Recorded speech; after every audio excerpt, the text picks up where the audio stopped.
Bonsoir à tous. Les primaires de la gauche et les primaires de la droite, la primaire écologiste, sont terminées. Nous avons 3 candidats, dont 2 que le PIC a déjà analysés en termes de programme, à savoir Benoît Hamon et François Fillon. Nous nous attaquons à présent au programme de Marine Le Pen, qui est la grande favorite du premier tour de l'élection présidentielle.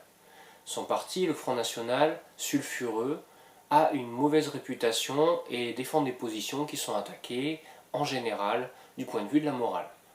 Mais regardons d'un peu plus près son programme pour voir où elle se situe par rapport à ses concurrents, et notamment François Fillon et Benoît Hamon que nous avons déjà analysés.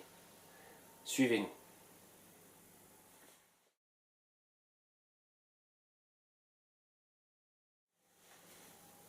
Comment Marine Le Pen compte diriger si elle est élue? Elle souhaite des réformes institutionnelles. Elle veut rendre la parole au peuple et établir ce qu'elle appelle une démocratie de proximité. Pour cela, elle souhaite un référendum pour réviser la Constitution et elle veut conditionner toute révision future à un référendum. Elle souhaite élargir le spectre des raisons pour déclencher un référendum. Et elle souhaite aussi promouvoir un référendum d'initiative populaire qui serait déclenché sur proposition d'au moins 500 000 électeurs. Elle veut aussi un scrutin proportionnel à toutes les élections.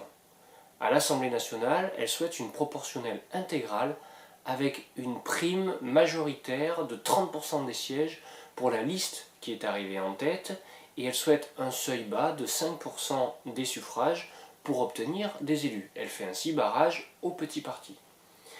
Elle veut aussi abaisser le nombre de députés à 300 et le nombre de sénateurs à 200. Elle veut réduire le nombre de niveaux administratifs et elle ne veut en conserver que 3 au lieu de 6 actuellement.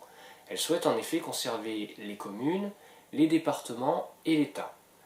Ainsi, elle compte simplifier l'administratif, elle compte rendre plus proche, elle veut donner plus de poids à des élus que les Français connaissent, comme les maires, et elle souhaite aussi économiser sur les indemnités d'élus et les frais de fonctionnement. Pour elle, cela permettra une baisse des impôts locaux et revalorisera le rôle et statut des maires des petites et moyennes communes. Comme on le voit, au niveau de la gouvernance, Marine Le Pen souhaite donner la parole au peuple au travers du référendum et elle souhaite aussi favoriser les petits élus.